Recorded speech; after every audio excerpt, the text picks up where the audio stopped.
제2강 2과가 되겠습니다. 이건 건강한 교회 생활 가이드.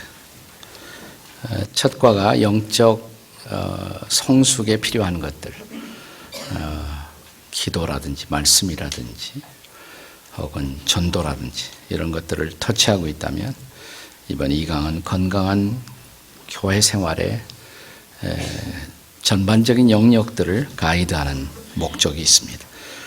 암송 요절은 골로새서 1장 25절에 보시면 바울이 골로새 교회를 향한 권면 가운데서 내가 교회의 일꾼이 된 것은 하나님이 너희를 위하여 내게 주신 직분을 따라 하나님의 말씀을 이루려 함이니라. 바울은 자신의 정체성을 교회의 일꾼이라고 고백하고 있습니다.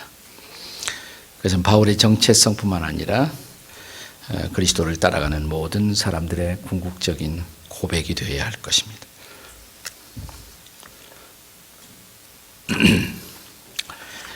다음 페이지 넘기시면, 우리는 홀로 살아가는 존재가 아닌 까닭에 이 세상에 태어나는 순간부터 가정 안에서 부모, 형제, 자매와 공동체를 이루어 살아가게 됩니다. 태어나고 딱 보니까 아버지가 있고 어머니가 있고 형제들이 있어요. 나는 그 가족의 일원이라는 것을 발견합니다. 공동체의 발견과 함께 인간의 삶이 시작되는 것이죠. 가족과의 관계가 건강할 때 우리는 건강하게 성장할 수 있지만, 그렇지 못하고 이 중요한 어린 시절에 사람들로부터 상처를 입게 되면 매우 건강하지 못한 성장이 이루어집니다. 이렇게 건강하지 못한 성장 경험을 제공하는 가정을 가리켜서 오늘날 심리학자들이 역기능적인 가정이다 이렇게 부르지 않습니까? 역기능적인 가정이다. Dysfunctional family. 반대는 순기능. 건강한 가정은 순기능의 가정이라고 할 수가 있다면, 병든 가정을 역기능적인 가정.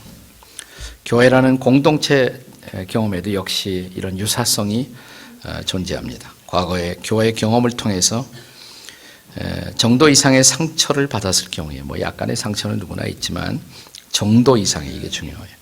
정도 이상의 상처를 받았을 경우 우리는 교회 생활에 안 좋은 인식을 평생 수반할 수가 있습니다.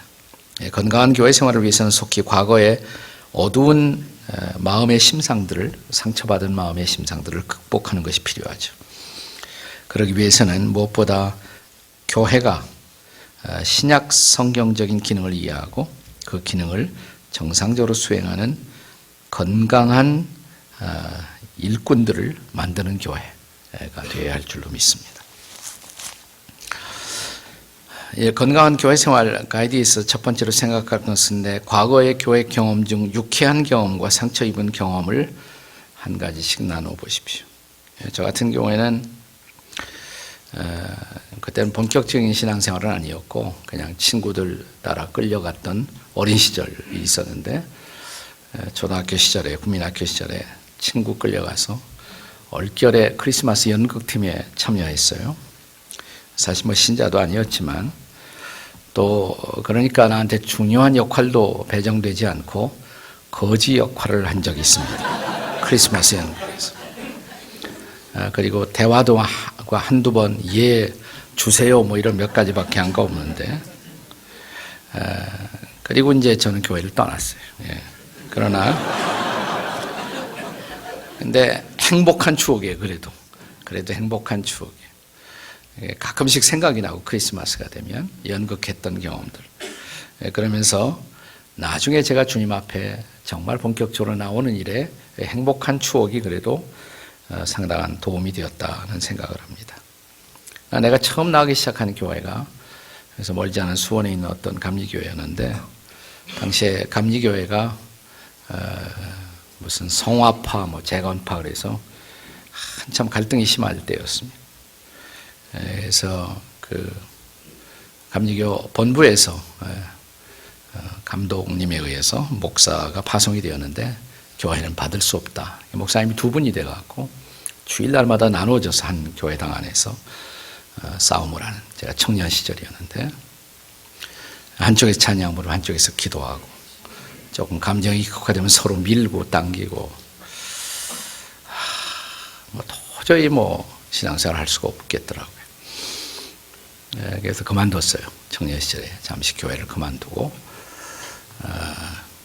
그리고 제가 영어에 대한 관심이 많아서 길 건너 침례교회 선교사들이 영어 가르친다는 소식을 듣고 다시 나가기 시작했습니다만은, 한동안 그런 어두운 심상 때문에 그것을 극복하는 것이 굉장히 힘들었습니다.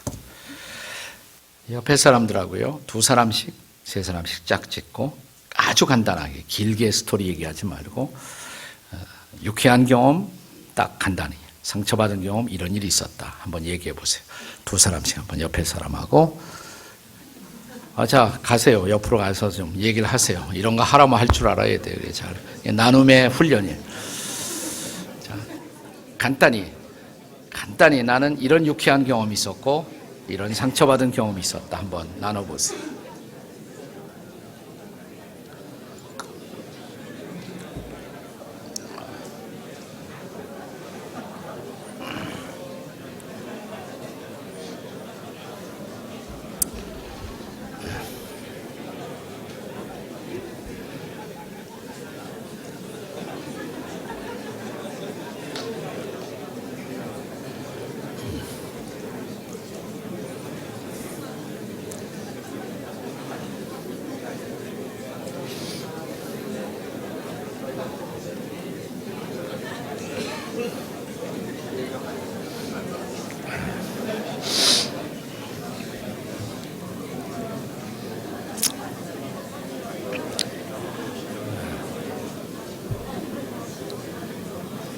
짤막하게 하세요. 길게 온 스토리 다 얘기하지 말고 짤막하게 그냥 핵심만.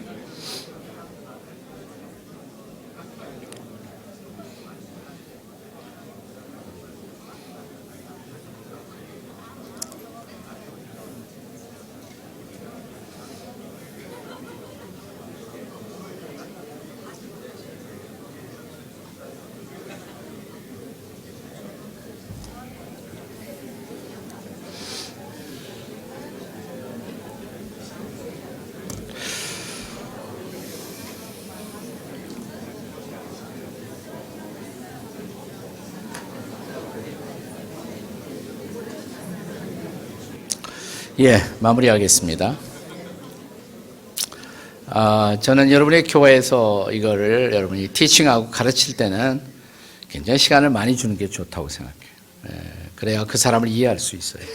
어떤 상처받은 배경에서부터 이분이 왔나, 그걸 이해할 때 앞으로 목사님과의 관계, 또 교회 생활에서 그분을 돕는 일에 매우 유익한 자료가 될 수 있다고 생각해요. 그래서 상처받은 경험들을 충분히 이야기할 수 있도록 좀 기회를 주는 것이 꼭 필요하다고 생각을 합니다. 신학자들은 교회의 4대 기능을 말할 때 교회가 가진 실제적인 기능이 뭐냐? 예배, 봉사, 교제, 선교. 저는 이렇게 묘사할 수 있다고 생각하는데요.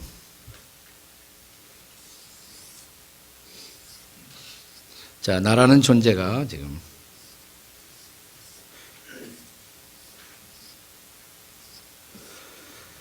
우선 교회 안에서 이것이 교회라는 마당, 터전이라고 생각한다면 하나님을 향해서 갖는 수직적인 중요한 의무, 하나님을 향해서 갖는 가장 중요한 의무가 뭘까?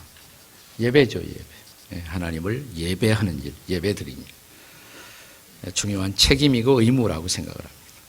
또 그것이 바로 교회의 펑션, 기능이죠. 예배하는 공동체. 그런가 하면 세상을 향해서, 우리가 살고 있는 세상을 향해서 교회 속에 있는 내가 다른 교우들과 더불어 합해서 갖는 책임이 있는데, 그것은 뭐냐? 봉사의 책임이에요. 디아코니아라고 보통 말을 하죠. 봉사의 책임. 그런가 하면 교회 안에서 다른 신자들과 더불어 성도, 다른 신자나 성도들과의 관계 속에서 갖는 중요한 책임이 있다면 교제의 책임입니다. 코이노니아, 교제의 책임. 우리는 신자들만 관계하는 자는 아니에요. 불신자들하고도 끊임없이 관계를 가져야 돼요. 불신자를 향해서 갖는 책임이 바로 전도 혹은 선교라고 할 수가 있는 것이죠. 전도 혹은 선교. 그래서 교회가 갖는 가장 중요한 책임과 기능, 이 네 가지로 정리할 수가 있을 것입니다. 첫째, 예배. 예배는 하나님을 향하여 드려지는 것이 예배죠. 하나님을 향하여 드리는 것. 예배의 대상은 철두철미 하나님이십니다. 봉사라는 것은 세상 혹은 괄호 이웃 그래도 상관없어요. 세상을 향해서 이웃을 향해 행해지는 것, 그것이 바로 봉사라고 할 수가 있습니다. 세 번째, 교제라는 것은 성도 사이의 관계, 다른 성도하고의 관계 속에서 이루어지는 것이 바로 교제입니다. 코이노니아. 그 다음에 선교 혹은 전도라는 것은 불신자를 대상으로, 내 주변의 불신자를 대상해서 이루어지는 것. 나라는 존재가 교회 안에서 교회를 통해 교회의 마당을 통해서 해야 할 가장 중요한 네 가지 책임이었죠. 전도와 선교의 개념의 차이는 나중에 다시 설명이 되겠습니다만, 우리가 보통 가까운 곳에 있는 사람들을 할 때는 전도라고 말하고, 멀리 있는 것, 특별히 문화를 달리하는 타문화권의 사람들에게 전도할 때는 보통 우리가 선교라는 개념을 사용한다. 그냥 쉽게 그렇게 우리가 차별화시키면 좋겠습니다. 그러나 선교와 전도는 본질적으로 같은 것이다 라고 말할 수가 있습니다. 자, 우리가 예배를 생각합니다. 신령과 진정을 담아 올리는 예배를 위해서 아래 질문에 답해 보십시오. 우선 예배가 뭔가 정의예요. 예배의 정. 저는 예배에 대해서 성경 전체를 통해서 가장 잘 보여주는 두 개의 장이 있다면 요한계시록 4장과 5장이라고 생각해요. 요한계시록 4장과 5장은 천국의 예배, 천상의 예배가 어떤 것인가를 보여주고 있습니다. 자, 여기서 우리가 예배에 대한 정의를 얻을 수가 있다면, 예배란 하나님의 자기 계시에 대한 인간의 응답, 하나님의 자기 계시에 대한 인간의 응답. 여기서 네 가지 단어가 반드시 들어가야 돼요. 하나님과 인간이라는 단어가 들어가야 되고, 계시와 응답. 계시라는 것이 뭡니까? 열어서 보여준다. 하나님은 당신 자신을 계시하고자 하는 하나님이에요. 우리에게 보여주고자 하세요. 우리에게 다가오세요. 그런데 그 하나님 앞에 우리가 응답하는 것이 바로 예배다 이 말이에요. 리스판스. 예배를 어떻게 정의해야 하든 이 네 가지 단어가 빠져버리면 그것은 예배의 정의로서는 온당하지 못한 것입니다. 하나님과 인간, 계시와 응답이라는 그 네 단어를 기억할 필요가 있습니다. 자, 참된 예배의 축복은 뭔가? 우리가 진지한 예배를 드리게 되면 반드시 경험하는 축복은 우선 하나님의 임재를 경험하게 된다는 것입니다. 하나님의 임재, 거기에 계신, 예배 중에 임하시는 하나님을 만나게 된다.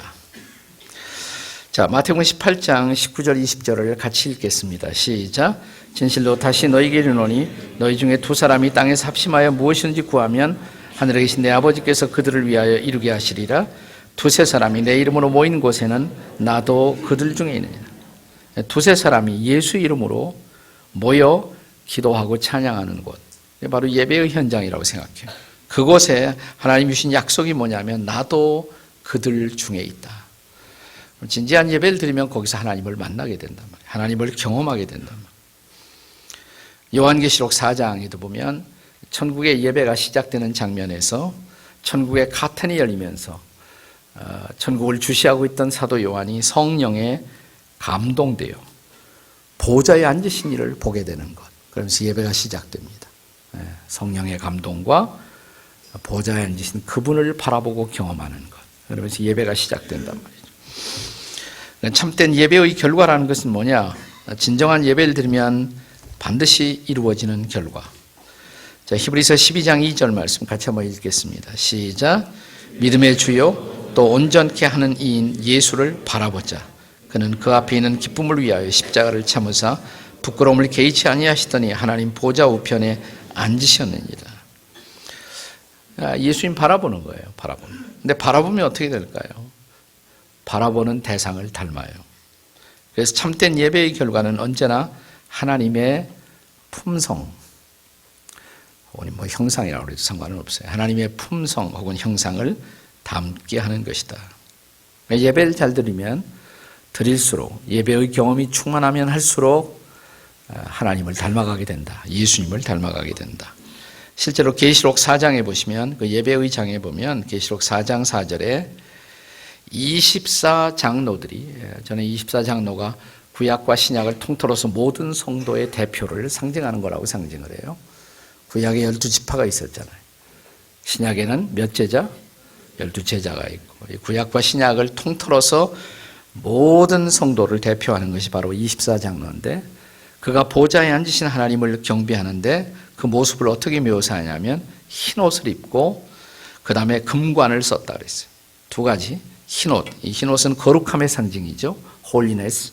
또 금관은 영광스러움. 거룩하고 영광스러움. 근데 거룩과 영광이라는 것은 하나님의 가장 중요한 속성이에요. 근데 왜 24장로가 흰옷을 입고 금관을 썼을까? 거룩하신 하나님을 예배하면서 거룩하게 된 것이에요. 영광스러우신 하나님을 예배하면서 영광스럽게 된 것이에요. 거룩함과 영화. 기독교 교리에서 구원론에 따라오는 가장 중요한 두 가지 교리가 바로 성화와 영화죠. 네, 성화와 영화. 네.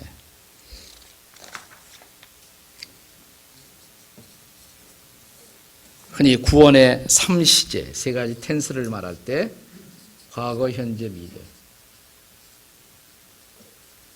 예수를 믿는 순간, 예수를 믿었다는 사실은 이미 예수를 만났고 믿는 순간 우리에게 칭의, 의롭다함을 받는단 말이죠. 이미 과거의 사건이에요. 의롭다함을 받았어요. 그럼 그 순간부터 우리가 죽을 때까지 경험하는 사건이 성화죠. 성화. 현재 진행이에요. 계속 성화가 완성되는 것이 바로 영화란 말이죠. 영화. 우리가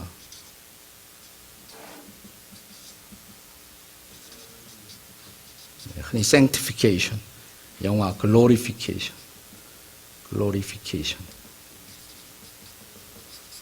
네. 근데 하나님을 바라보고 예배하면 예배할수록 거룩함이, 하나님을 닮아가는 거룩함이 이루어지고 마침내 영화롭게 된다. 이게 하나님을 예배하는 자들에게 약속된 가장 위대한 결과, 하나님의 품성을 담게 한다는 것입니다. 참된 예배의 정신은, 그런데 예배가 예배드리기 위해서 가장 중요한 정신 하나가 뭐냐면 계시록 4장 10절을 같이 읽겠습니다. 계시록 4장 10절 시작. 24장로들이 보좌에 앉으신 이 앞에 엎드려 세세토록 살아계시는 이에게 경배하고 자기의 관을 보좌 앞에 드리며 이르되, 드리며 그 단어에 줄을 치세요. 제일 중요한 단어예요. 드린다. 예배의 정신은 드림이에요. 드림. 자기의 관을 드린다 그래서 자기 면류관을 벗는 거예요. 그러니까 자기를 내려놓는 거예요. 하나님의 영광을 위해서 자기를 내려놓고 자기를 드리는 것이에요. 구체적인 그 드림이 형상화된 예배의 사건이 뭐냐면, 우리 인간이 소중히 여기는 것이 뭐가 있겠어요? 시간과 돈이죠. 어떤 사람이 그러잖아요. 나는 시간만 있고 돈만 있다. 이런 조크도 하는데, 사실은 시간과 돈처럼 중요한 것이 없잖아요. 시간을 드린다. 예배 시간. 물질을 드린다. 하나님을 향한 드림이 나타나는 순간이죠. 이런 것들이. 자, 참된 예배 수행을 위해서 나에게 꼭 필요한 것을 체크해 보십시오. 내가 제일 약한 것이 뭐냐, 이 중에 6가지만 해놨는데, 시간 홈수. 예배 시작하고 나서 꼭 5분 후 10분 후에 습관적으로 지각하는 사람들이 있어요. 예. 그리고 또 끝나기 전에 나가, 축도하기 전에. 온전한 예배를 못 드린 사람들이 있단 말이에요. 또 정말 그래서 충분히 마음을 준비하고 예배의 자리에 내가 나아가는가. 예배의 자리에. 예배 시간에 가장 중요한 하나님을 찬양하는가. 마음을 다해서 찬양하고 있는 것. 그분에 대한 감사를 담아 내가 헌금 드리는 봉헌의 행위가 정말 내 예배 속에 있는가. 설교절탕에 들려오는 하나님의 음성을 집중적으로 경청하는가. 또 그 말씀 앞에 동의하면서 아멘. 마음을 다해서 입술로 얼마큼 표현되든지 간에 하여튼 아멘으로 화답하고 있는가. 한 6가지 대표적인 것을 해봤는데 그 중에 제일 약점이 뭘까 나는. 표시해봐요. 하나는 꼭.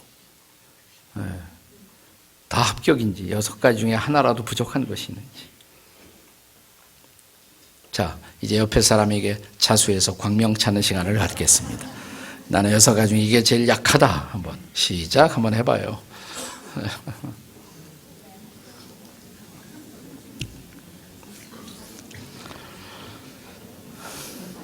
네. 자백을 들으셨으면 옆 사람에게 꼭 회개하세요. 해보세요. 시작. 꼭 회개합시다. 우리.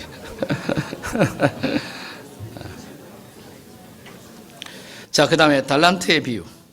달란트의 비유. 마태복음 25장 14절 이하 30절의 말씀을 읽고 봉사의 원리를 찾아보십시오. 지금까지는 예배를 생각했어요. 예배. 수직적인 기능, 하나님을 향한 예배. 근데 이제는 세상을 향한, 교회가 가진 세상을 향한 책임이 있어요. 봉사의 책임이에요. 봉사.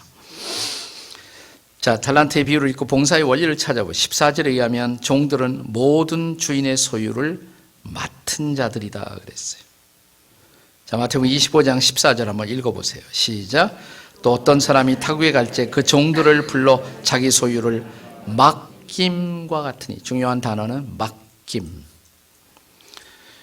그러니까 여기 종들은 맡은 자들이에요. 맡은 자들. 이걸 옛날 말로 청지기, 스튜어드. 요새 말로 뭐라고 합니까? 매니저예요. 요즘은 매니저라고 합니다. 매니저. 매니저는 주인이 아니에요. 주인의 것을 맡아서 관리하는 관리자죠.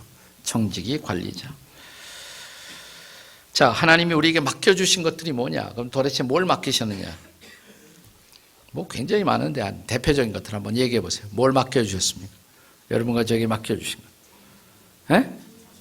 에? 물질, 또 뭐니 해도 뭐니, 또 자녀도 맡겨주시고, 또 시간, 타임, 네, 타임 매니지먼트 중요하죠. 그래서 또 건강도 맡겨주시고, 건강, 몸 맡겨주시고, 또 직업도 맡겨주시고, 남편, 마누라 다 맡겨주시고, 자기 어떤 지위도 맡겨주신 것이고요. 네, 다 맡겨주신 거 굉장히 많아요. 맡겨주신 것들. 예. 자, 여기 달란트의 비유 15절에 의하면 주인은 종들에게 각각 재능대로 맡겨주셨다 그랬어요. 재능대로라는 단어가 나와요. 재능대로. 하나님은 우리 모든 그리스도인들에게 두 가지 재능을 주셨는데, 자연적 재능, natural talent, 자연적 재능. 또 하나는 영적 재능, spiritual talent. 자연적 재능과 영적 재능을 각각 다르게 맡겨주셨다는 거예요. 다르게. 다 달라요. 그래서 봉사할 때는 다 똑같이 봉사하는 게 아니에요. 은사를 따라 각자 다르게 봉사하는 것이에요. 사람은 누구나, 근데 은사를 따라, 재능을 따라 하나님이 원하시는 곳에 원하시는 일을 봉사하면 효율성이 높아요. 즐겁게 할 수가 있어요. 근데 너무나 많은 경우에 도대체 내 은사가 뭘까 고민하다가 일생을 다 가고 찾지 못하고 가는 사람도 있어요. 그렇게 고민할 필요가 없어요. 두 가지만 질문하면 돼요. 두 가지. 내가 이 일을 좋아하는가, 잘할 수 있는가. 일을 좋아하는가, 잘할 수 있는가. 두 가지 다 합격하면 그게 은사에 맞는 일이에요. 그 일을 하면 돼. 재능에 맞는 일, 은사에 맞는 일, 내가 좋아하고 잘할 수 있는 일. 저는 음악을 좋아합니다. 아주. 근데 잘할 수 없어요. 문제는 나는. 근데 내가 좋아한다는 거 착각을 해갖고 어느 날 성가대 지휘자한테 당신 잠깐 비키라고 내가 하겠다고 그러면 재앙이 일어나죠. 재앙이 일어납니다. 내가 좋아하는 것만 갖고 안 돼요. 객관적으로 잘할 수도 있어야 돼. 그래야 그게 재능이에요. 그게 은사예요. 그것이 바로 재능이고 은사란 말이죠. 네. 그런 의미에서 은사 발견 세미나, 은사 배치 세미나, 저희 교회에서는 은사 배치, 은사 발견 세미나를 또 1년 중에 계속해서 하고 있는데, 윌로우 크릭에서 개발한 좋은 교재가 있어요. 좋은 교재가 있으면 그냥 쓰면 돼요. 목사님들도 새 거 만들려고 막 고생하실 필요가 없어요. 좋은 것은 다 하나님의 나라 것이니까 함께 쓰면 돼요. 마태복음 25장 15절에 보시면 한번 다 같이 읽겠습니다. 시작. 각각 그 재능대로 한 사람에게는 금달란트를, 한 사람에게는 2달란트를, 한 사람에게는 1달란트를 주고 떠났더니. 자, 여기 21절에 또 보시면 나중에 돌아와서 주인이 칭찬을 하죠. 어떤 칭찬을 합니까? 다 같이 읽겠습니다. 시작. 그 주인이 이르되 잘하였도다. 착하고 충성된 종아, 적은 일에 충성하였으며 내가 많은 것을 네게 맡기리니 네 주인의 즐거움에 참여할지다. 그래서 여기 이 21절에 보면 주인이 종을 칭찬하는 것은 종이 한 일이 큰 일이었기 때문이 아니에요. 큰 일 했다고 칭찬받은 것이 아니에요. 뭐예요? 작은 일에 충성했기 때문이었습니다. 이 충성이라는 단어를 다른 말로 말하면 성실입니다. 영어로는 faithful 그러는데 성실로 번역해도 괜찮아요. 충성이 성실해요. 따로따로가 아니에요. 충성이 바로 충성한다, 성실한다 이 말이에요. 성실한다. 맡겨주신 것에 성실해야 된다. 충성도 해야 된다. 사실 우리는 한 달란트 맡겼다. 어떤 사람에게 왜 이렇게 저 사람에게는 작게 맡겼나. 근데 당시에 예수님 당시에 금 한 달란트도 굉장한 것입니다. 한 달란트가 굉장한. 한 달란트 가지면 그 당시에 20년 살 수 있는 셀러리였다 그래요. 20년 살 수 있는 셀러리가 금 한 달란트. 그러니까 5달란트면 얼마예요? 몇 년 살 수 있어요? 20 곱하기 5 이런 거 계산이 안 돼요? 100년. 그러니까 5달란트 받은 사람이 5달란트 남겼다는 것은 굉장한 거예요. 어마어마한 거예요. 그러면 주인이 나중에 돌아와서 칭찬하면서 내가 당신에게 어마어마하게 큰 것을 맡겼는데 당신은 어마어마하게 큰 것을 남겼노라. 이렇게 말하지 않죠. 뭐라고 말하냐면 네가 작은 일에 충성하였으며. 2달란트 받은 사람에게도 네가 작은 일에. 이게 뭐냐면 주인의 관점, 이게 하나님의 관점인데 주인의 관점이 하나님에게는 큰 것도 작은 것이고 작은 것도 작은 것이다. 이 기가 막힌 말이에요. 하나님에게는 큰 것도 작은 것이고 작은 것도 작은 것이다. 전능자이신 하나님, 만물의 주인이신 하나님 앞에 뭐가 크겠어요? 하나님께는 다 작은 것이에요. 그래서 하나님은 크냐 작으냐를 보시지 않아요. 큰 것이냐 작은 것이냐 그것을 보시지 않고 맡겨주신 것에 얼마나 성실하냐 그걸 보시는 거예요. 우리 한국 사람들은 너무 큰 것만 좋아하잖아요. 대자만 좋아하잖아요.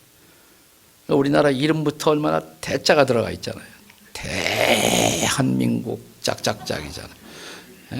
우리나라 최고 통치자를 우리는 대통령님이라고 그러잖아요.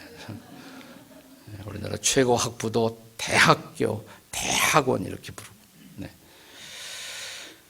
그래서 한국 사람들이 이상하게 큰 것만 좋아하고 작은 것에 일반적으로 불성실하는 경향이 있어요. 교회 생활할 때도 그렇단 말이죠. 어떤 봉사일을 할 때도 그렇고 생색나는 일, 이름 나는 일을 막 찾아다니고 작은 일을 적당히 하려고 그러고 말이죠. 중요한 것은 작은 일에 성실한 것이 훨씬 더 중요하다. 당신이 교회 밖이나 안에서 찾을 수 있는 봉사의 영역을 생각해 보십시오. 그러니까 봉사의 영역은 교회 안에도 있을 수 있고 교회 바깥에도 있을 수가 있어요. 우선 교회 바깥의 봉사. 나는 우리 목사님들이 성도들을 너무 교회 안에만 묶어두고 교회 바깥에 일 못하게 하는 것은 나는 그 지혜로운 일이 아니라고 생각해요. 교회가 세상에 빛이 되려면 세상에서도 일을 할 줄 알아야 돼요. 그러니까 격려하세요. 세상에서도 유익한 일, 아름다운 일을 할 수 있으면 그런 사람들은 교회에서도 그 사람들을 못하게 한다고 해서 교회를 잘하느냐 그것도 아니에요. 그것도 아니에요. 목사님들이 생각이 좀 짧아서 그렇다고 생각을 해요. 교회 바깥에 일하는 사람이 항상 해요. 교회 바깥에도 열심히 하는 사람이 교회 안에서도 열심히 해요. 또 교회 안에서는 나는 어떤 봉사를 할 것인가 찾아야죠. 그것도. 근데 그 아까 말한 두 가지 원리, 좋아하는 일, 잘할 수 있는 일. 그런 일 하면 너무너무 기쁜 거예요. 보람이 있어요. 왜냐하면 재능에 맞기 때문에, 은사에 맞는 일이기 때문에.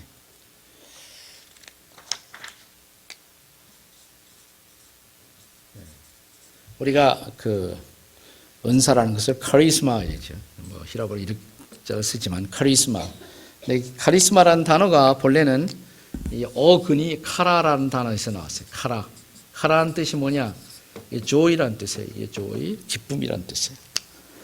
은사에 맞는 일을 하게 되면 기뻐요. 재능에 맞는 일을 하면 너무너무 기쁜 거예요. 피곤한지도 몰라요. 그림 좋아하는 사람은 그림 그려야 살맛이 나는 거예요. 노래 좋아하는 사람은 노래 불러야 살맛이 나요. 자기 실현이거든 그것이요. 그래서 좋아하는 것을. 그래서 자기에게 맞는 일을 해야 돼요.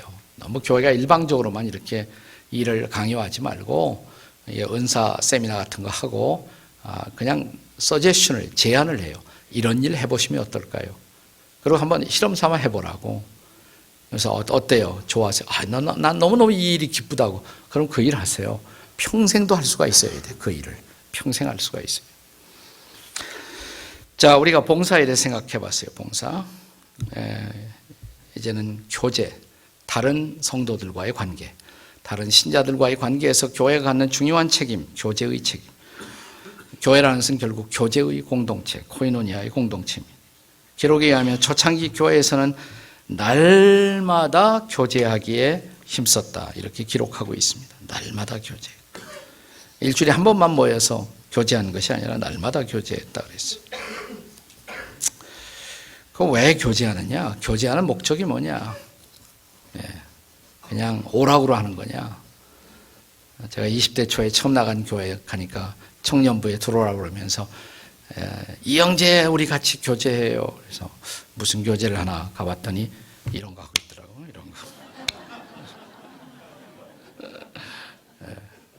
할 수도 있죠, 뭐. 그런 것도 할 수 있어요. 그러나 성도의 교제의 궁극적인 목적이 뭐냐? 에베소 4장 12절이 잘 보여준다고 생각해요.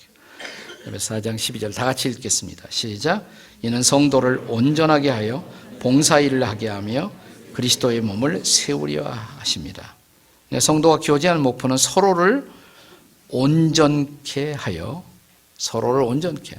그러니까 교제함으로써 힘을 받아서 격려받아서 뭐냐면 서로가 서로를 온전케 만들어줘야 돼요. 서로가 서로를 성숙하도록. 서로가 우리가 교제하면 내가 마음 통하는 사람 만나면 만나기만 해도 즐겁고 힘을 받잖아요.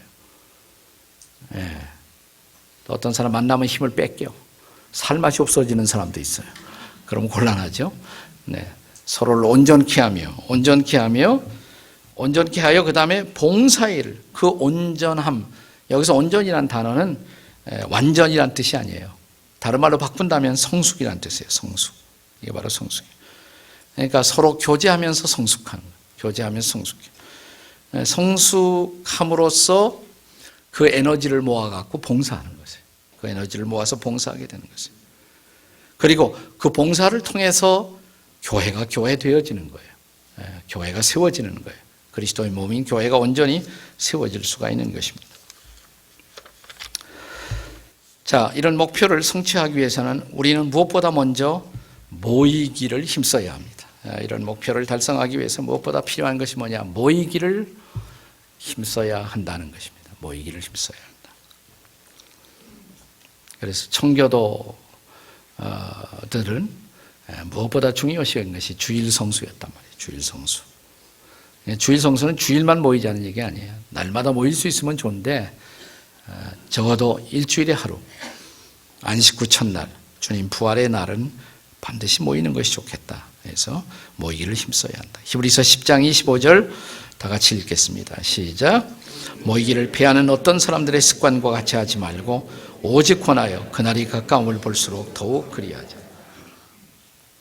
성경은 그날이 예수님이 오실 때가 가까울수록 모이기를 힘쓰라고 그랬는데 지금 경향은 자꾸 거꾸로 가잖아요. 예수님 오실 때가 가까울수록 모이기를 자꾸만 피한단 말이에요. 더 모이지 않고 있단 말이죠. 모이기를 힘써야 한다. 주일 성수는 최대의 것이 아니에요. 최소의 것이에요. 최소한의 의무예요. 그것은 최소한의 의무. 근데 모여서 뭐하냐? 모여서 이런 거 하라. 성경이 이렇게 나와 있지는 않지만 하여튼 뭘 하든지 이 두 가지가 이루어져야 돼요. 서로 돌아보아 사랑과 선행을 격려해야 된다. 사랑과 선행. 서로 사랑을 느껴야 되고 서로 좋은 일, 의미 있는 일들을 함께 모여서 할 수가 있어야 돼요. 사랑과 선행을 격려할 수가 있어야 한다. 자, 이게 코이노니아의 본질입니다. 교제의 본질. 자, 이제 또 하나의 날개 있죠. 불신자. 그러면 나라는 존재가 교회를 통해서 불신자와 맺어야 할 관계는 뭐예요? 불신자들에게 전도해야 돼요. 선교해야 돼요. 전도와 선교. 전도와 선교는 본질적으로 구분할 수 없는 개념이지만 전도의 대상이 다른 문화권에 사는 사람들일 경우에 우리는 선교라는 단어를 씁니다. 선교라는 단어를 씁니다. 미션이라는 단어를 써요. 다문화권 선교다 이렇게 보통 말하죠. 그래서 로마서 1장 14절 15절에 의하면 바울은 어떤 사람의 심정으로 전도할 때 전도를 했는가 한번 같이 읽겠습니다. 로마서 1장 14절 15절 시작. 헬라이나 야만이나 지혜 있는 자나 어리석은 자에게 다 내가 빚진 자라. 그러므로 나는 할 수 있는 대로 로마에 있는 너에게도 복음 전하기를 원하노라. 그러니까 어떤 심정으로 전도했다고요? 빚진 자의 심정. 우린 다 빚진 자예요. 빚진 자. 네. 자, 옆에 뒤에 있는 분하고 빚쟁이시군요. 이렇게 다 같이 시작. 빚쟁이시군요. 네, 우리가 예수를 믿기까지 예수님을 구주와 주님으로 고백하고 성도가 되기까지 나라는 한 사람이 믿을 수 있기 위해서 얼마나 많은 기독교 역사를 통한 희생이 있었는지 그거 생각해 보셔야 돼요. 복음은 결코 값싼 싸구려 복음이 아니에요. 수많은 희생을 통해서 이 복음이 나에게까지 전달된 것이란 말이죠. 생각해 보세요. 한국 땅에 복음이 들어오기 위해서 얼마나 우리의 선배들이 희생을 했는지. 우리가 보통 일반적으로 이 땅에 복음을 전파하려는 최초의 노력 속에 순교한 분을 토마스 선교사님이라고 그러죠. 로버트 저메인 토마스. 1866년. 네, 제가 기억하기 1866년 그때 27살에 영국 웨일스의 하노버 출신의 토마스라는 사람이 중국을 거쳐서 이 동양에 관심을 갖고 특별히 한국 땅에 관심을 갖고 어떻게 들어올 수가 있겠는가. 그 당시에 영국, 미국, 화란 상선들이 배들이 군함이나 혹은 일반 상선들이 왔다 갔다 했단 말이죠. 미국의 제너럴 셔만이라는 셔만호 배를 타고 그가 특별한 관심을 가졌던 이 조선 땅에 접근을 시도하고 그 배가 들어오는 과정에 있어 서로 오해가 생겨서 거기서 토마스 선교사가 순교하지 않습니까? 네. 우리가 정확하게 아주 디테일하게는 그것을 증명할 수는 없지만 일반적으로 알려진 사실은 토마스가 순교하면서 가지고 있던 한문 성경들을 이렇게 야소 외치면서 성경들을 뿌렸다, 내줬다. 이 성경을 가지시라고. 두 사람, 박영식이라는 사람은 그 성경을 갖고 와서 뭔지 모르니까 한문이에요. 그러니까 한문은 좀 알잖아요. 그거 갖고 자기 집에 도배를 했다. 다 도배. 그건 대단히 놀라운 사건이에요. 틀어놓어도 성경, 옆에 봐도 성경. 야, 이 성경 보고 이 사람이 예수를 믿게 됐다고 그러죠. 또 한 사람 박춘건이라는 이 관리가 또 그 성경 갖다가 예수를 믿게 되고. 그래서 이 사람의 집에서 이 박영식 씨의 집에서 시작된 교회가 뭐 널다리라는 널다리 교회였다. 네. 사람들이 모이기 시작하니까 교회당이 필요한데 세뮤엘 마페 선교사가 도움을 줘갖고 그 집터를 사갖고 거기서 나중에 세워진 교회가 이름이 변해서 장대현 교회가 되었다. 네. 그러나 토마스 선교사의 흘린 피, 순교의 피가 이 땅에 복음을 열었다, 복음의 시대를 열었다는 것을 우리가 잊어버리지 말아야 한단 말이죠. 굉장히 아주 신나는 소식은요. 영국이 지금 다 교회들이 문 닫고 그래갖고 목사를 구할 수가 없어요. 토마스 선교사를 보냈던 웨일스의 하노버 교회 그 담임 목사가 한국 목사님 되셨어. 한국 선교사님. 선교사님이 거기 이제 토마스를 보냈던 교회 목사님이 되셨어. 참 역사라는 건 모를 일이에요. 역사라는 것이. 그런가 하면 1885년에 정식으로 언더우드 아펜셀러가 이 땅에 이제 선교사로서 입국을 하고 도착을 하죠. 아펜셀러 선교사가 1902년에 이 땅에 도착한 지 85년에 도착해서 1902년이니까 몇 년이 지났나? 네? 27년? 네. 나이 44살 때 그 목포에 뭐 성경 번역 회의하러 가다가 군산 앞바다에서 배가 충돌하고 그 과정에 있어서 아레칸에 탄 자기 조수를 구하기 위해서 내려갔다가 거기서 순직하죠. 직접적으로 뭐 전도하다가 죽은 것은 아니기 때문에 순교란 말을 피하지만 어쨌든 순직해서 벤셀러가 이 땅에 자기 생명을 내려놓지 않습니까? 양화진에 한번 가보시면 거기에 이 땅에 와서 생명을 내려놓았던 수많은 우리의 복음을 전하기 위해서 노력했던 선교사들, 그들에게 다 우리가 뭐예요? 빚진 자라는 거죠. 우리가 다 빚진 자라는 거예요. 빚진 자. 네. 그럼 어떻게 빚을 갚느냐 말이죠. 내가 받은 복음을 전해야 한다. 내가 전해야 한다. 그게 바로 전도다. 사도행전 1장 8절에 의하면 그리스도인의 전도 대상 지역은 어디일까요? 사도행전 1장 8절 다 같이 읽겠습니다. 시작. 오직 성령이 너에게 임하시면 너희가 권능을 받고 예루살렘과 온 유대와 사마리아와 땅 끝까지 이르러 내 증인이 되리라 하시니. 쉽게 말하면 이런 얘기죠. 예루살렘은 가장 가까운 곳, 땅 끝은 가장 먼 곳. 가장 가까운 곳에서 가장 먼 곳까지 가서 복음을 전해야 한다는 것입니다. 증인이 되어야 한다는 것입니다. 그런데 이 말씀에 대한 가장 보편적인 오해는 이런 거예요. 예루살렘 선교가 완성되면 그 다음에 유대 선교, 그 다음에 사마리아, 그 다 끝나면 그 다음에 땅끝이 아니라는 거예요. 그렇게 하면 예루살렘 다 하고 나서 가려고 그러면 예루살렘은 영원히 다 믿을 수는 없어요. 뭐 선교 못해요. 예루살렘에 전도하면서 유대도 가야 되고, 예루살렘에 전도하면서 사마리아도 가야 되고, 예루살렘에 전도하면서 땅끝도 동시에 가야 돼요. 그러니까 이 말씀을 잘못 오해해서 우리가 풀면 큰일입니다. 네. 동시에 이 사명을 우리가 감당할 수 있어야 한다. 가끔 이런 얘기하는, 여기도 전도가 다 안 되는데 국내에 무슨 해외 선교입니까?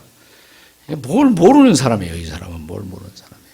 뭐 그렇게 했다면 옛날에 호주, 미국, 영국 분들이 우리나라에 아직도 전도할 게 많은데 무슨 조선입니까? 그럼 여기 안 왔어요. 복음이 안 왔어요. 네. 뭘 좀 알고 얘기했으면 좋겠는데. 어떤 분이 그거 가지고 설교를 1시간을 하는 걸 내가 들었어요. 얼마나 시험이 들었는지. 해외 선교하지 말자는 거예요. 여기 할 거 많은데 그거 해외 선교하고 있냐? 아니에요. 이건 역사를 모르는 소리예요. 역사를. 우리는 복음에 빚진 사람들이에요. 복음에 빚진 자들. 여기도 그렇게 설교한 사람 있으면 회개하고 빨리 회개하고. 네, 마태복음 28장 18절이야 20절을 가리켜서 우리는 지상명령이라고 부릅니다. 혹은 주님의 마지막 명령, 지상명령, 마지막 명령, The Great Commission. 한번 다 같이 읽어보겠습니다. 18절부터 시작. 예수께서 나와 말씀하여 이르시되 하늘과 땅의 모든 권세를 내게 주셨으니 그러므로 너희는 가서 모든 족속을 내 제자로 삼아 아버지와 아들과 성령 이름으로 세례를 베풀고 내가 너에게 분부한 모든 것을 가르쳐 지키게 하라. 볼지어다 내가 세상 끝날까지 너희와 항상 함께 있으리라. 네. 내게 전해진 이 복음이 땅끝까지 이르러 모든 민족들에게 복음이 증거되게 하는 일에 너희들은 내 제자로 쓰임을 받아야 한다. 이게 지상명령이죠. 이게 지상명령이에요.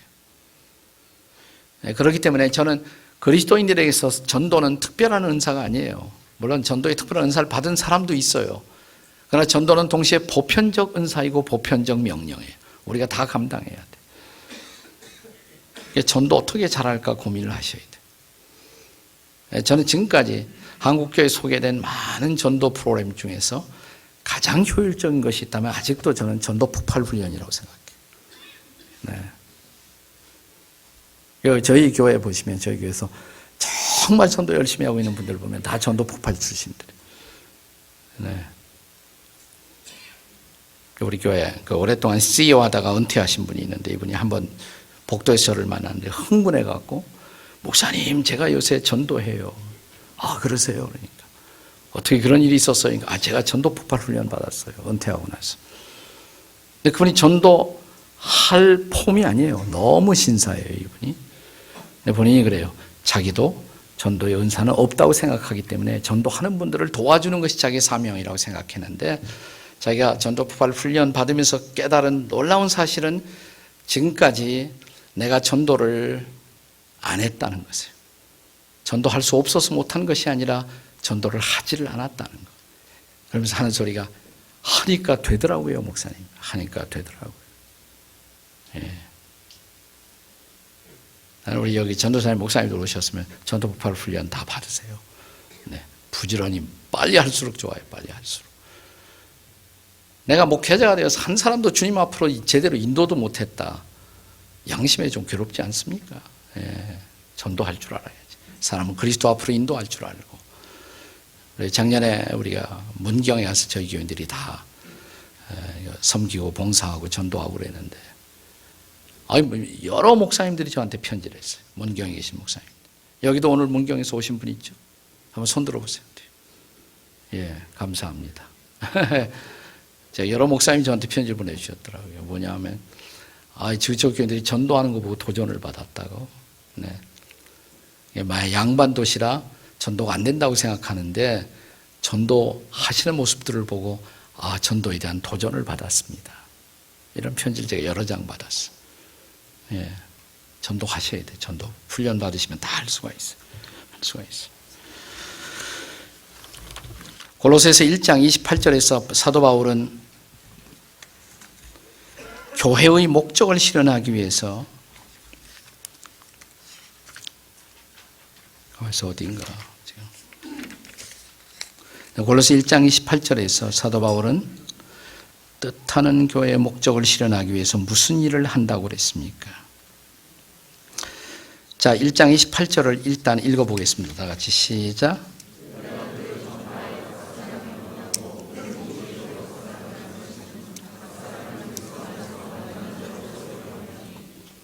네, 이 뜻한이라는 단어는 빠져도 될 것 같은데 왜 들어가는지 모르겠어요. 사도 바울은 교회의 목적을 실현하기 위해서 무슨 일을 한다고 했습니까?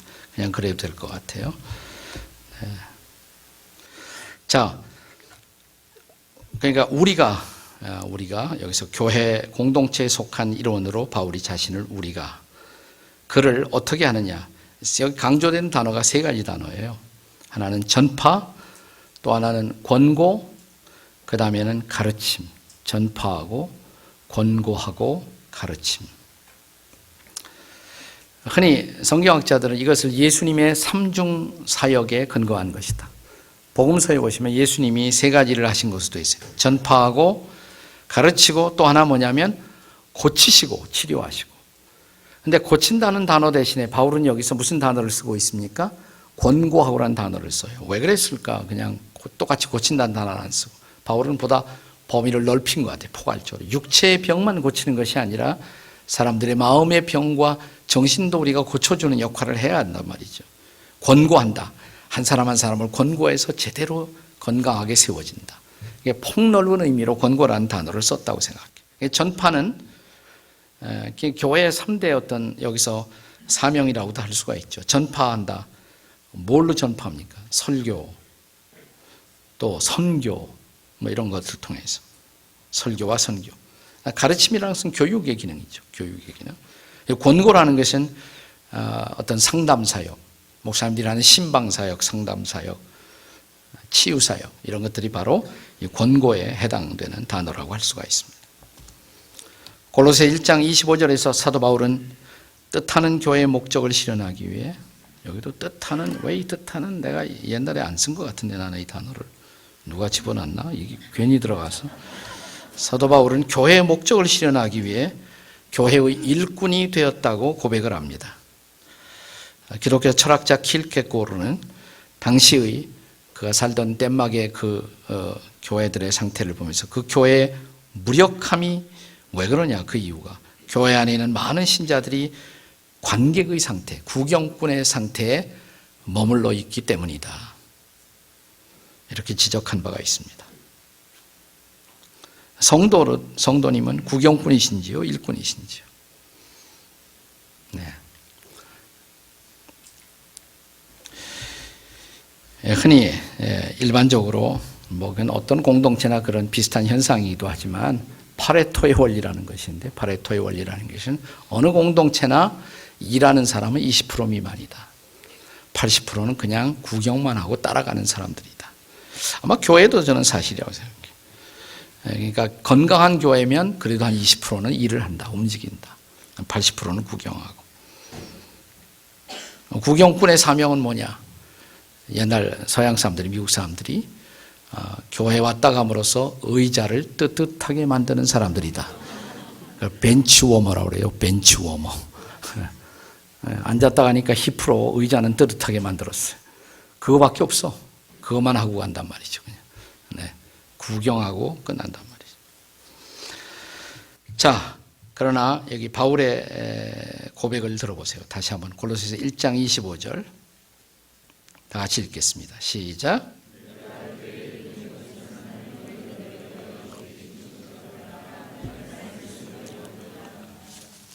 뭐예요? 내가 교회 일꾼이 된 이유는 하나님의 말씀을 성취하는 것이다.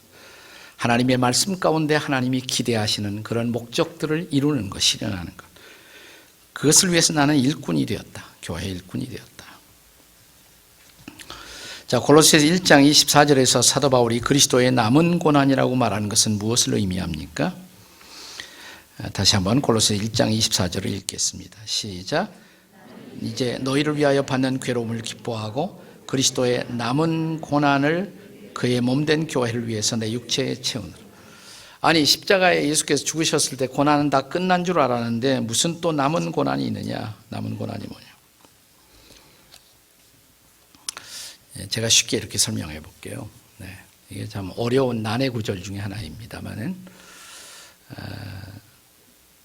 제가 실제로 우리 아이들이 두 아들이 결혼을 했을 때 부모로서 내 모든 이제 사명은 끝났구나 이렇게 생각했어요. 끝났구나. 나는 자유다, 해방이다 이렇게 생각을 했어요.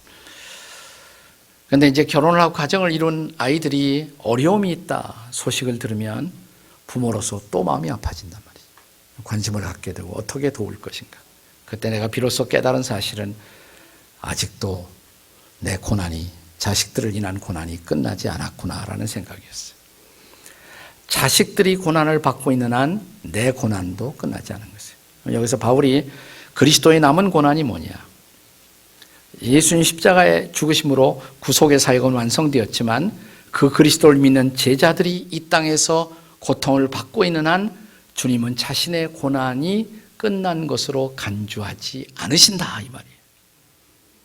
저는 그렇게 이해해요. 그리스도의 남은 고난을 여기서 그리스도의 남은 고난. 네. 그래서 그 남은 고난이라는 것은 바로 그리스도에 속한 제자들을 건강하게 세워주는 일. 그 일이 일꾼으로서 할 일이란 말이죠. 거기 괄호에 거기 9번째 맨 끝에 괄호로 성 어거스틴이 교회는 그리스도의 성육신의 연장이라고 말한 바와 연관시켜 생각해 보십시오. 새생명반에서 우리가 했던 교회의 정의예요. 교회는 성육신의 연장이다. 예수님 이 땅에 계실 때 입술을 열어 하나님 나라의 복음을 선포하시고 발로 아픈 사람들 찾아가시고 손을 얹어 병든 자를 위해 기도하셨단 말이에요. 몸으로 일을 하셨단 말이에요. 그리고 예수님 십자가에 돌아가시고 승천하셨어요. 그럼 예수님이 하시던 일들은 어떻게 됐어요? 그는 비록 십자가에 죽으시고 부활하시고 승천하셨지만 그의 일이 계속되기 위해서 이 땅에 아직도 그의 몸을 남겨주셨다. 그 몸이 바로 뭐냐? 교회다 이 말이에요. 그러니까 교회는 그리스도의 입이 되어 지금도 주님이 전한 복음을 똑같이 전해야 되고 주님의 손이 되어 아파하는 사람들을 치료해야 되고 주님의 발이 되어 찾아가야 할 사람들을 찾아가야 한단 말이죠. 그래서 교회는 뭐냐? 성육신의 연장이다. 성육신의 연장. 그 일을 이루기 위해서는 어떤 고난도 기꺼이 감수하겠다. 이게 바울의 고백이에요. 그리스도의 일꾼으로서의 고백이죠. 거기 보면 그 다음에 성 키프리언은 교부죠. 키프리언 교부는 교회를 어머니처럼 섬길 수 없는 사람은 하나님을 아버지로 부를 자격이 없다. 이 말은 어거스틴도 많이 했어요. 어거스틴도. 그런데 성경학자에 따라서 이 말을 처음 한 사람은 어거스틴이 아니라 키프리언이다 뭐 이렇게 말하는 사람이 있어요. 어느 게 정설인지는 모르겠어요. 하여튼 어거스틴과 키프로인이 많이 인용했던 말 중에 하나가 뭐냐면 교회를 어머니처럼 섬기지 못하는 사람은 하나님을 아버지로 부를 자격이 없다. 교회는 그런 의미에서 영적인 어머니 혹은 영적인 집과도 같은 곳이어야 합니다. 집은 어머니의 품처럼 자유로움과 책임감을 동시에 추구하는 교회이기를 소원합니다. 저는 건강한 교회의 특성이 뭐냐? 이 자유와 책임감이 잘 균형이 되어 있는 교회가 건강한 교회다 이렇게 생각합니다. 그래서 저는 과거에 제가 담임 목사 시절에 우리 교회 오시는 부목사님들에게 항상 그걸 강조했어요.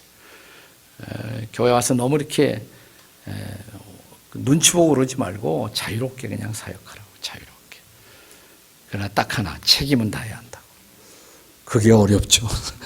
네, 자유로운데 책임을 다할 수 있는 교회의 모습. 저는 두 가지 극단적인 교회 생활의 모습이 있다면, 노예적으로 생활하는 모습. 자기 자유를 잃어버리고 그냥 뭐 담임 목사가 하라는 대로만 하고 뭐 이렇게 노예적 생활. 또 하나 극단적인 것은 뭐냐면 마음대로 그냥 방임적인 생활을 사는 것. 두 가지 다 극단이라고 생각합니다. 자, 신앙생활에 대한 아름다운 균형을 위해서 갈라디아서 5장 1절과 13절의 말씀을 비교해서 요약해 보십시오. 갈라디아서 5장 1절 다 같이 읽겠습니다. 시작. 그리스도께서 우리를 자유롭게 하려고 자유를 주셨으니 그러므로 굳건하게 서서 다시는 종의 멍에를 매지 말라. 분명히 예수님이 자유를 주셨다고 그랬어요. 종의 멍에를 매지 말라고. 자유함이 있어야 돼. 자유함이. 나의 죄를 용서하시고 기쁨을 주시고 그러면 자유롭게 우리가 살아야 된단 말이죠. 그러나 그 자유가 방종이 되어서는 안 되죠. 그래서 13절이 필요했던 거예요. 13절 다 같이 읽겠습니다. 시작. 형제들아, 너희가 자유를 위하여 부르심을 입었으나 그러나 그 자유로 육체의 기회를 삼지 말고 사랑으로 서로 종노릇하라. 종노릇하지 말라고 그랬어요. 1절에는. 그렇다 13절에서 바울이 뒤집어요. 종노릇하라고. 그럼 1절하고 틀리는 게 아니냐. 그 앞에 단서가 있어. 사랑으로 종노릇하면 그게 기분 좋은 종노릇이에요. 그건 기분 나쁜 종노릇이 아니에요. 기분 좋게 할 수가 있어요. 자원해서 하니까, 사랑함으로 하니까. 남편을 사랑하는 아내가 남편을 위해서 서비스하는 거 즐거운 일이죠. 그러나 그 마음 없이 해보세요. 그게 종이죠. 그것은 종. 저는 그래서 그 다음에 신앙생활에서 아주 잘못된 양상 두 가지가 있는데 율법주의와 무율법주의는 교회사에서 모두 이단으로 간주되었습니다. 이것이 우리 신앙생활 스타일에 어떤 영향을 미친다고 보십니까? 무율법주의적인 교회가 있어요. 아주 방종적인 교회, 사사기 스타일의 교회. 모두가 다 제 소견에 오른 대로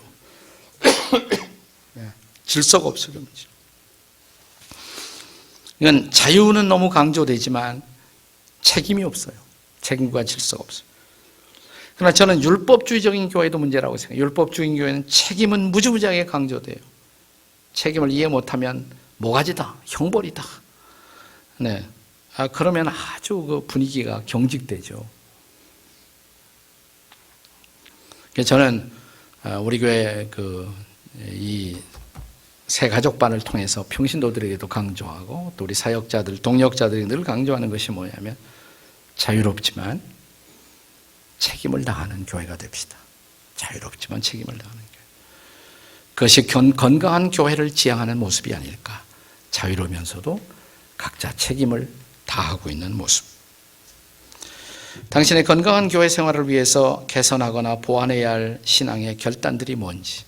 자, 오늘 이 건강한 교회 생활의 가이드를 하면서 특별히 내가 개인적으로 자, 이런 면은 내가 더 보완해야겠다. 나의 교회 생활에 있어서, 나의 목회 생활에 있어서 특별히 이 면이 보완되어야겠다. 짤막하게 몇 마디 써보세요. 마지막으로 짤막하게 몇 마디만 써보세요.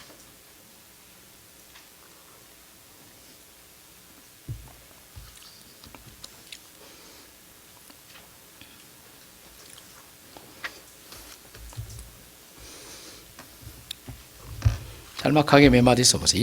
이런 게 참 중요한 거예요. 이런 난들, 적용난을 통해서 사람들이 변화를 경험하는 거예요. 근데 우리 가르치는 티처들이나 목사님들이 이런 적용의 중요성을 모르는 분들이 있어요. 그냥 자기가 강의만 하고 끝나버려요. 변화가 안 일어나요. 이런 적용을 할 때 거기서 변화가 일어나는 거예요. 내 삶에 어떻게 적용할 것인가. 그것이 진지한 변화를 가져오는 거예요. 이 과제물 보시면 항상 맨 끝에 이 강의만 가지고 부족할 수가 있죠. 터치하지 못한 부분들도 많이 있고. 그래서 새생명반도 그렇지만 이 새 가족의 길 이 반도 계속 내 영혼의 내비게이션 이 책을 읽어보라는 내용들이 참조되고 있습니다. 사실 내 영혼의 내비게이션, 제가 이 책을 만든 중요한 목적이 이런 새신자 교육만으로 커버할 수 없었던 부분들을 좀 더 상세하게 터치하기 위해서 이 책을 양육 교재로 만든 것입니다. 내 영혼의 내비게이션. 그래서 여기 보면 몇 장 읽어라, 몇 과 읽어라.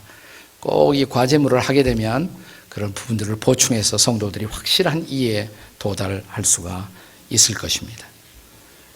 그래서 아마 여러분이 점심시간 쉬는 시간에 책방에 가면 아마 이 책이 있을 것입니다. 내 영혼의 내비게이션. 거기 숙제 보시면 경건의 시간을 계속하도록 계속 점검해주고 체크하는 일, 새가족반을 진행하면서 매우 중요한 과제라고 생각합니다.